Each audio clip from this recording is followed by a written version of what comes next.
بسم اللہ الرحمن الرحیم۔ حضرت محمد صلی اللہ علیہ وسلم اور رکانہ پہلوان کی کشتی کا واقعہ۔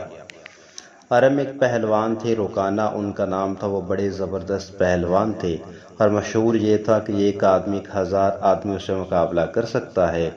بہت ہی قوی تھے۔ ان کے بدن کے وزن کی کیفیت یہ تھی کہ اونٹ ذبح کر کے اس کی کھال بچھا دی جاتی اور رکانہ اس پر بیٹھتے اور نوجوانان عرب اس کھال کو کھینچتے تو وہ کھال ٹوٹ جاتی تھی، پھٹ جاتی تھی، مگر وہ حصہ جنبش نہ کھاتا تھا جس پر رکانہ بیٹھے ہوتے تھے۔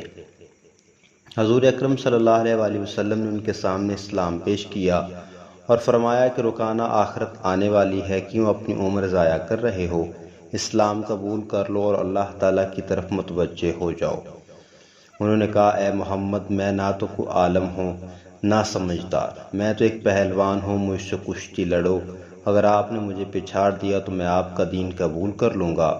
آپ نے فرمایا بسم اللہ۔ وہ لنگوٹ کس کر آ گیا اور حضور اکرم صلی اللہ علیہ وسلم بھی آستین چڑھا کر میدان کشتی میں آ گئے۔ ایک تو داؤ پیچ کے بعد حضور اکرم صلی اللہ علیہ وسلم نے اس کی کمر پر ہاتھ ڈالا اور ایک ہاتھ سے اس طرح اٹھایا جیسے کوئی چڑیا کو اٹھاتا ہے اور آہستہ سے زمین پر رکھ کر چھاتی پر بیٹھ گئے اور فرمایا، رکانہ اب کہو۔ مگر رکانہ کو یقین نہیں آیا کہ میں پچھڑ گیا ہوں، کیونکہ کسی نے آج تک اسے پچھاڑا ہی نہیں تھا۔ حضور اکرم صلی اللہ علیہ وسلم نے اس طرح پچھاڑا کہ اتنی وزنی لاش کو ایک ہاتھ سے اٹھا کر نچایا اور آہستہ سے رکھ دیا۔ اس نے کہا کہ میں پچھڑ گیا ہوں مگر مجھے یقین نہیں آیا، ایک دفعہ اور کشتی لڑو۔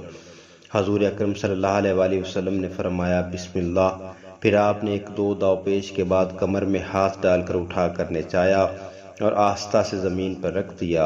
فرمایا، اب بتاؤ، یہی شرط تو ٹھہری تھی، اگر تم پچھڑ گئے تو اسلام قبول کر لو گے؟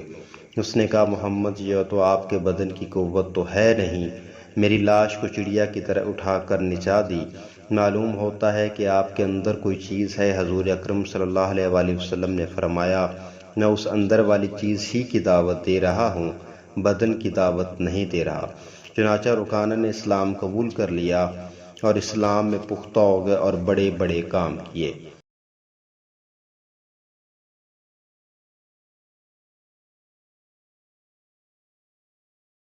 ایک مرتبہ بہت سے چور آئے اور رات کو بہت سے اونٹ بیت المال سے چرا کر چلتے بنے۔